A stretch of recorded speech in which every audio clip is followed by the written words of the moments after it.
They called him a troublemaker. They said he wanted to divide Nigeria. But today, everything Nnamdi KANU warned us about is unfolding before our eyes. So, was he truly the villain or just the man who saw the truth too early? Was he the prophet?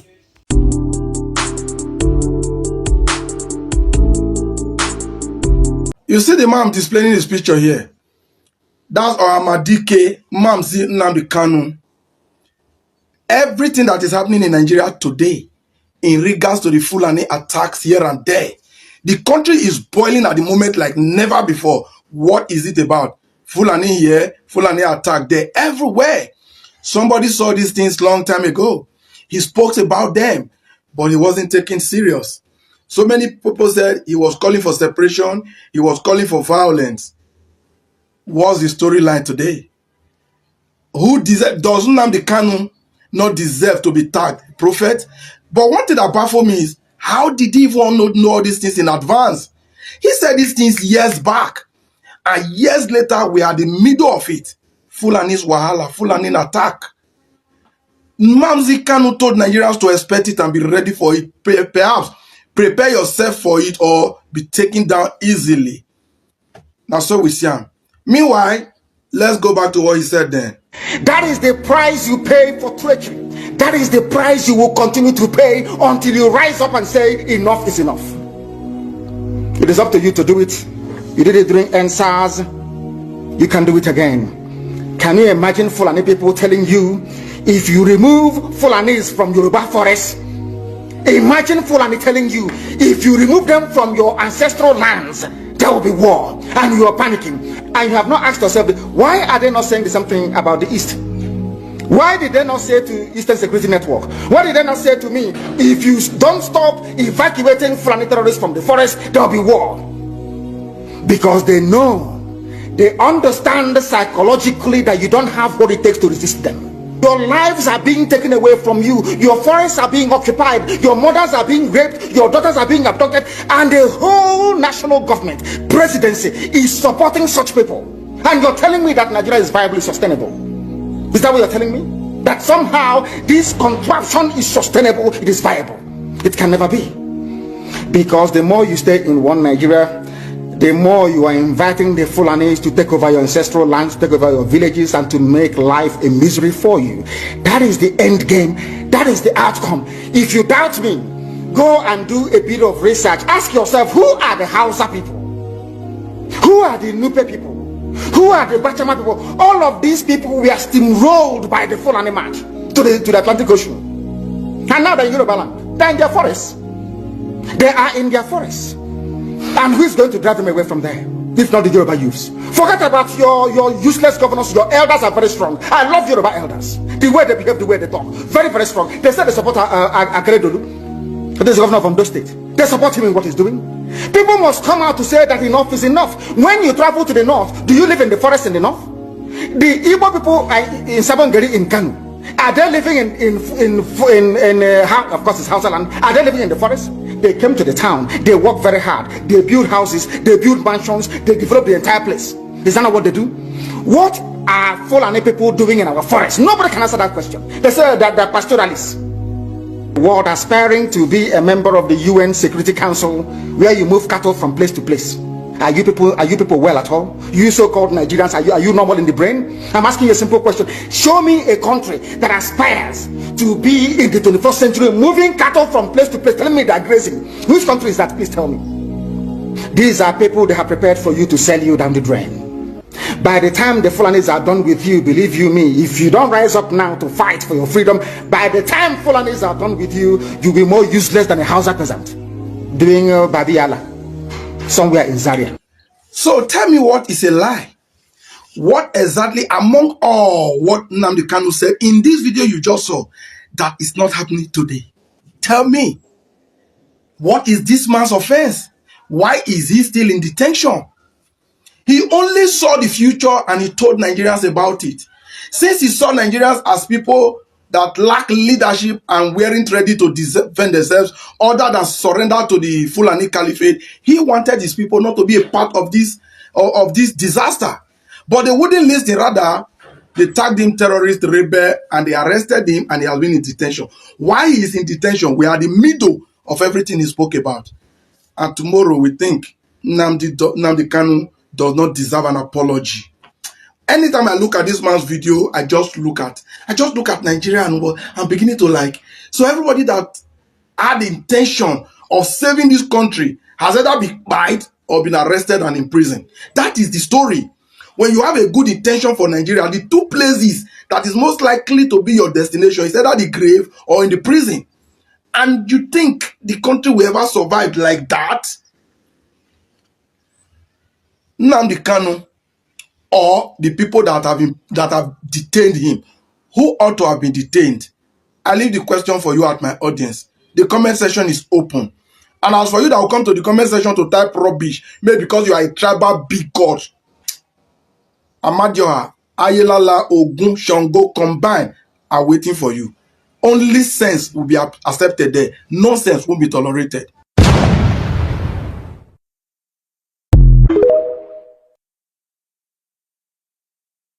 Mazi Nnamdi KANU is a living hero. Mazi Nnamdi KANU is a living legend. The Federal Republic of Nigeria owes Mazi Nnamdi KANU an unreserved apology with immediate release and compensation.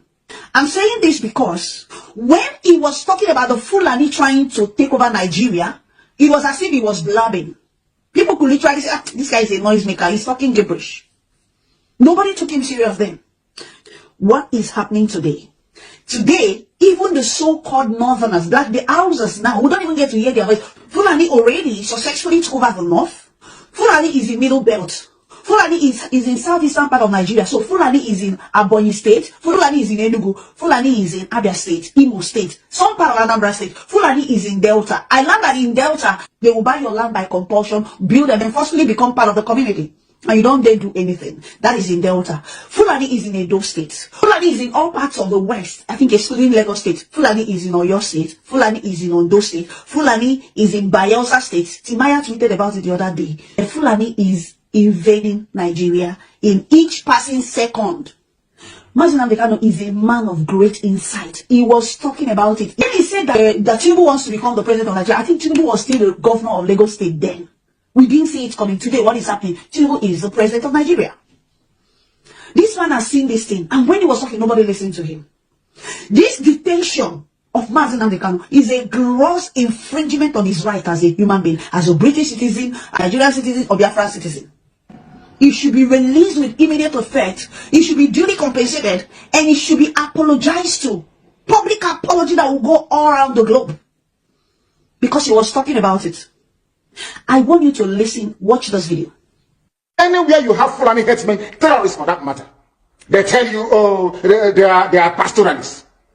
They are allowed to do their businesses in the forest. All of you are aware of it. But you kept quiet, hoping that somehow Tinubu will emerge as the president, or an Igbo man will come as the president, and your family will start enjoying. But in the meantime, you have no more farmlands, you have no more forests, you have nowhere you can call your own home. The same stupidity exhibited by Hausa peasants that enabled Fulani to take Sokoto from them, that enabled Fulani to take Katsina from them, that enabled Fulani to take even Kanu from them. Every Hausa land is occupied either by a Fulani emir or a Fulani governor. Some of you don't want to reason, you don't ever learn that the main aim of Fulani is to conquer your land and enslave you. Look at Hausa people today. As I wrote yesterday, they are worse than a discarded tissue paper. They are worth nothing. Only their language is what is relevant in their lives. Everything else is lost. That is why they are in trouble. And that is why they can never ever come out of it. They are all suffering from what I would an advanced version of the Stockholm Syndrome. Can you imagine that these people came into their land and took it over and they cannot do anything about it? Hausa is gone. It took Fulani very many years before they came out of their shell to say we are Fulani. Remember before, many years ago, they said we are Hausa Fulani. We are Hausa Fulani. Because that time, their subjugation of the Hausa race hasn't been completed. Now they have completed it. When this man was talking, nobody listened to him. Nobody took him serious. Today, what is happening? You know, if not that he strategically inaugurated the ESM boys who were in the bush, I don't know whether they are still there now, I don't know. If not because of the ESM boys, the Fulani invading of the southeast would have been successfully, you know, signed for long ago. By now it will be past tense. But thank God for the little resisting force. And again, if you look at it strategically, it looks as if that the higher powers of Nigeria they are holding a stake in this insecurity. You understand? Because their body language says it all. You will call police that this is happening, you are not going to see them. You will report to governor that, oh, they are killing people in this community. Governor is not even going to respond. He's not going to do anything. He's not going to say anything. As if though, what they are killing, they are animals. Even if they are animals, there's what we call animal rights. In the Western world, you don't kill. If you kill a dog, you can be jailed. If you kill a cat, you can be jailed. So there's that thing as animal rights. But we're talking about human beings right now. The Igbos will be crying, shouting, insurgency, insecurity. Nobody said anything. Okay, now, he's now touching outskirts of Igbo land somehow, you know. When they are killing people, maiming lives, raping women in the bush, report it to the government. You are not going to hear anything. Nothing is going to happen. But just hear that one cow. It's in Nigeria that a cow is priced higher above human. Just one cow. If you hear that one cow is down, then there's going to be a riot. Before I even talk about one Fulani is down. Federal government of Nigeria owes Mazi Nnamdi KANU an unreserved apology. That is what I know. Mazi Nnamdi KANU is a hero. In fact, his face will appear on one of the currencies. Maybe today or tomorrow or later, whenever. But his face to show is a true hero. Thank you for engaging with my videos. But please help me to share this video. I think I'm making sense. Please help me to share the video. That's the only way I'm encouraged to do another one. When I do a video and you're not sharing it, it makes me weak. Like, I don't know, I get discouraged. I'm just trying to encourage myself. The only way you can help me is to watch the video to the end and share the video. Engage. What do you think about what I said? Please share your thoughts in the comments. Don't forget to smash the like button, favorite this video because you want to watch it later, repost it, share it with every of your contacts. And this is where I'm going to peg it today until I come your way some other time. See you at the top. You know why? Because the ground is way too crowded. Bye-bye.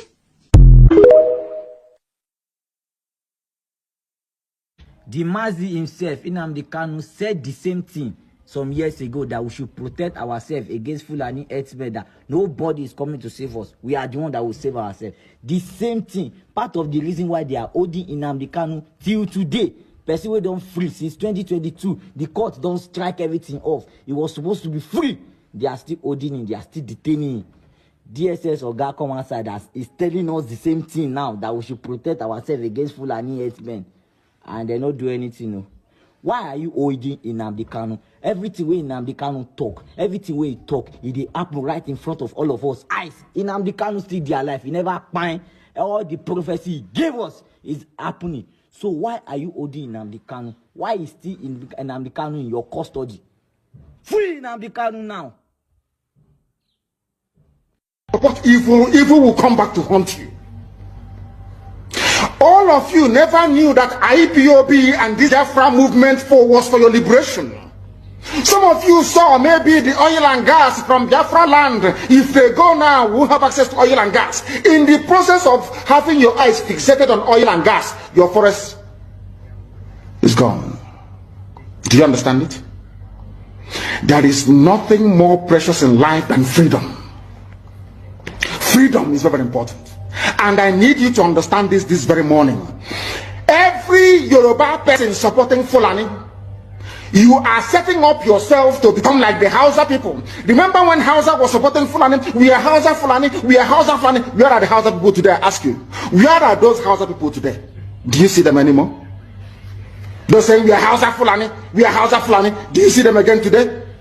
Do you see them? I'm asking you. No, because Fulani have completely overwhelmed them. It's called emasculation. Completely emasculated them. Look at what they're doing in the East. In the East, they come to the East, I will tell you, oh, you want to be the president or vice? Yeah. They say, give us land for Ruga. They give them land. I saw just Okado did that block Banta. They have taken it over in forever and ever. Give us land in your state. Hope of them are prove to us that you are stood. Give us land in Olo. Hope of them will give them land in Olo. We can go and kill people in Obibo. We can kill for them. How many Fulani governors are prepared to kill bandits? I didn't say normal people.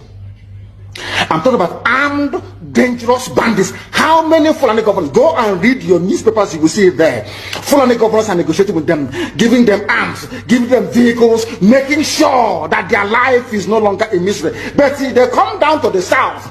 They tell you, give us land for Ruga. Go and kill your people to prove to us that you're one Nigerian. That was why Obioso was talking rubbish. He was talking yesterday or 2 days ago. Supported by the BBC. The problem you people have in Nigeria is this. Your journalists, you see people, Punch newspaper, Tribune, Vanguard, and Nation, they are your second worst enemies. I'm telling you the truth. They can never ever be objective in their reportage. Never ever ever. That's why all of you are suffering. But you don't know it. They were the same people used to scuttle the NSAS protest. Of course, some of you went about looking for Indomie in warehouses. Typical black people. Any revolution that is coming now, you must stand very firm. They'll say, oh, you're Igbo. Oh, you're Yoruba. Oh, you're from Urobo. Don't join them. It's our turn in 2023. If you do this, you will scuttle our chances of becoming the president in 2023. Ask yourself, all of them that have been president from time immemorial, what benefit has it brought to you as a human being? Absolutely nothing. So you have nothing to lose. Absolutely nothing to lose. You look at them now, how they have now descended on Yoruba people, asking them to concede, give us your forest, we must graze, we must do this, we must do that. And slowly before your eyes, they are giving in, they are capitulating, they are allowing them to get, if you don't give it to us, so Tinubu will not be president in 2023. Tinubu won't be the president. That's what I'm saying to you. And foolishly you will agree and hand over your land to them. And once they take your land over from you, look at Hausa. Because there is a saying where we come from. If you want to know what your life is going to become in the future, look at Hausa people. If you want to understand appreciate, I would say, the life that you are about to bequeath to your children and grandchildren, look at Hausa people. Is there any Hausa governor today? Is there any Hausa emir? Is there land though? Katsina is Hausa land. Kanu is Hausa land. Sokoto is Hausa land. The Hausa people own it, indigenous to those areas. I'm asking you this question. Is there any Hausa man who's an emir in the north? The answer is no. Something's going to happen to you. If you don't rise up now to break, I'm not even asking people to break the zoo. Demand for what rightfully belongs to you, your freedom. The freedom to decide. The freedom to write a constitution if you prefer. The freedom to live with whoever you want to live with. That is what we are asking for. But most people misunderstood what we are saying. And today, almost everything we have said about the zoo has come to pass. Everything we have told you, everything I told you has come to pass, hasn't it? Everything. Justice for Nnamdi KANU. Yes, justice for this man. Nnamdi KANU has overstayed in visit in that DSS custody. Yes, this man don't do anything wrong when they say they keep him for this long. See, make a tell now one of the reasons that make Nnamdi KANU never get in freedom. Now his own brothers, Igbo people, Igbo leaders, they are the reason why this man is still remaining under the DSS custody. Me, I never see anything where this man do when they say him bad. There's freedom of speech. Yes, there's freedom of speech in our constitution. And someone speak in mind, you want to silence that person. For what? Because of say you get little power. Nnamdi KANU need him freedom back. Yes, DSS free Nnamdi KANU. He doesn't kill nobody. He doesn't steal. He is not a bandit. He is not a criminal. He is not a kidnapper. He is just a freedom fighter. And he's fighting for the betterment of this country. You people kept him there. What is the essence of you keeping him there? While we have important thing to face. The bandit that is stopping the nation. You people have nothing to say. But someone here just came out on social media and came out freely to speak in mind. You people got him arrested for no reason. Nnamdi KANU need him freedom. Yes, justice for Nnamdi KANU. Now me talk am. As you all know, this is Tuma Kodus. It is happening already. I warned you and I told you. You may disregard the agitation for Biafra and tag it as nothing. But I'm warning you today. If you continue, the wrath of God will be upon you. As I warned the zoo many, many years ago. If you don't allow we Biafrans to go, that zoological republic called Nigeria will be a worse place than Somalia. And today it is happening. Omo, you see this guy right here? Etararo, you are nobody. Understand? You are nobody. Okay, now, you don't reach you side now. Omo, you don't reach you. I like him. I like as they reach everybody. Now, Nigeria we day now. No be Nigeria we day. Okay, now, you don't reach you side now. Now, don't they ask for justice? Bah? Normal. But, you now they look for justice. You now can't forget Deborah. And Deborah is not the only person where you now don't kill. You now don't tell where we say you now they massacre Christians. But we kept silent. Because now they see the Christians as weak people. But gonna the days who Basbos day game. Basbos day game. Not anymore. Understand? So now man is supposed to una kill Deborah. Una can't they give us excuse. Okay, they give us excuse. Say Deborah insult Muhammad. I be waiting you call him. That one for your pocket too. Who don't go, don't go. Who don't die, don't die. Okay, now you don't reach you side now. You don't reach you side now. Your body no one come down. Abi, almost see. If no justice for Deborah, no justice for any other person out there, make una mind day. Almost it's high time we start talking for this country. Waiting they happen. Okay, now see. I really get questions for Nigerians. When did hunters start traveling in this country from another state to another state, which color for that matter? I'm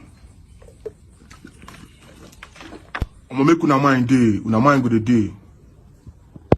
DSS chief, all Nigerians to begin they think of how them would they defend themselves. God have mercy upon us. Very, very sad. Yes. And now waiting Nnamdi Kanu don't they shout for years. Make everybody they defend themselves. They can't hold them. Keep them for inside the same DSS custody. Now everybody eye they open. Now many of us eye they open to reality. Now all of us they wake up. Now many of us they wake up. Things when Nnamdi Kanu saw years back. Now many of us they wake up. I will post this thing. Very, very sad. I they talk this thing now, all of us they look and like say na play. Like say don't go smoke again. Before many of us go realize what they talk for here. The whole world goes around leave us. Assalamu alaikum, beautiful Ramadan cookie again. So this is an open message to our brothers and sisters from the south, specifically the non-Muslims. This video is for the sake of posterity, is for the sake of setting the record straight, and perhaps for a few people that would have an open mind, that will look at everything that I'm going to say beyond emotions, beyond every preconceived notion or hatred that they have against either the Northerners or the Fulanis or the Muslims. For those that have made up their minds to hate us, there's really nothing that you're going to see that is going to change it. And for those people, we owe them nothing, no explanation. So this message is not for their own acceptance, it's just to set the record straight. Because for too long, anyone that has known me personally, the message has been consistent for so many years. Those that have followed my Instagram, they know the message, and the videos are still there, most of the messages. What happened in Uromi is devastating, is terrible, and it's so sad. I feel really sad that at this point in our development, just when we thought that especially as young people, that we are ready to salvage the country from the shackles of ineptitude, the shackles of this divide and rule, that our leaders have succeeded in doing. See how we have turned against each other, and then the monstrous individuals that have put us in this situation, those that have led to injustices, are having a field day, are enjoying, and they're just looking by the side. What happened in Uromi is the highest form of inhumanity that you would see. For people to come out, to hit, to slaughter, to burn, and it was really terrible to watch. And I say this without mincing words that as a Muslim, every mob action is condemned. And we are saying this, sometimes it's really painful and annoying whenever we talk about what Islam says, and then somebody comes and they say, oh no, they are lying. We are in a time where information is out there. You have artificial intelligence and everything. Go and check for yourself. I challenge every non-Muslim to go and search for himself. What does Islam say about mob action? Is it allowed? So we condemn it. And it's really annoying that the fact that we witnessed that act of inhumanity and we came out to demand for justice, and then our brothers from the south and sisters are insulting us as if we do not have the right to demand for justice. The way they've been defending it and trying to give comparison with what happened with Deborah, which we are going to address, is really sad. Are we trying to say that what happened is right?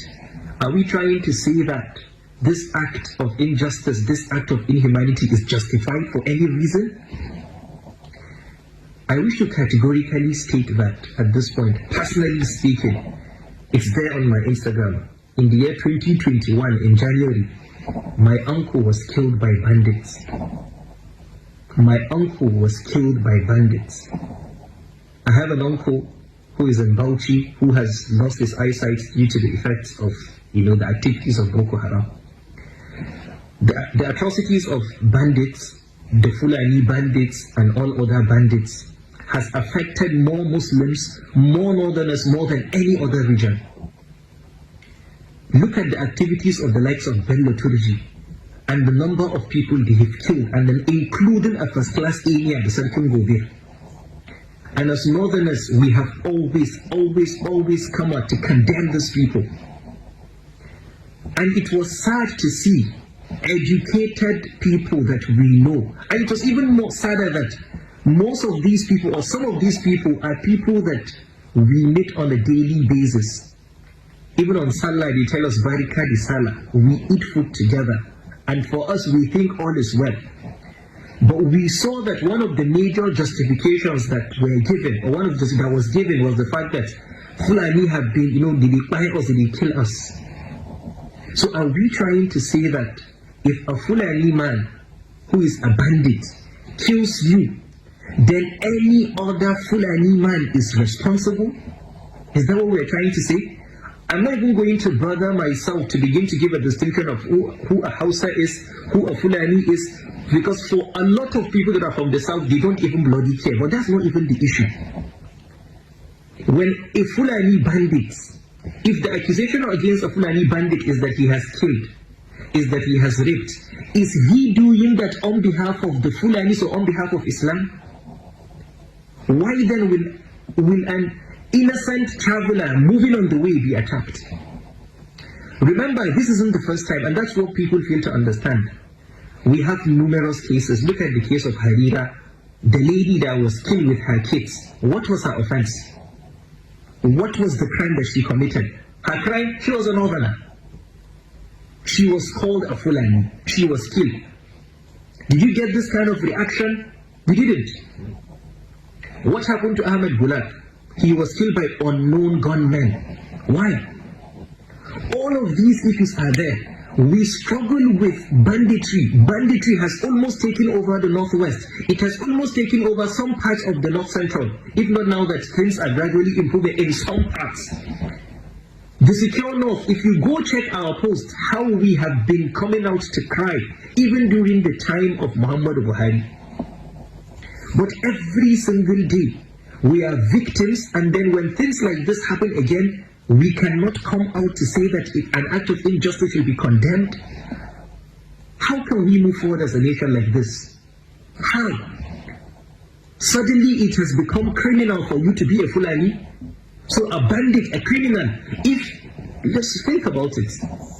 For the people, if you think that it is a Fulani issue, then why are the Fulanis killing us? We that are Fulanis like them. If you think it's an Islamic issue, why do they kill people in the mosque? A criminal is a criminal, whether he's a Fulani or whether he's a Hausa man, whether he's Igbo or Yoruba, and should be condemned. You cannot gaslight people simply because all they are calling for is justice. And you begin to start certain comparisons.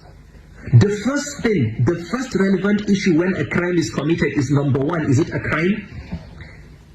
Let's establish that first. Let's condemn it first. Then if you have other issues that you want us to talk about, then we talk about it. But why do we continue things like this?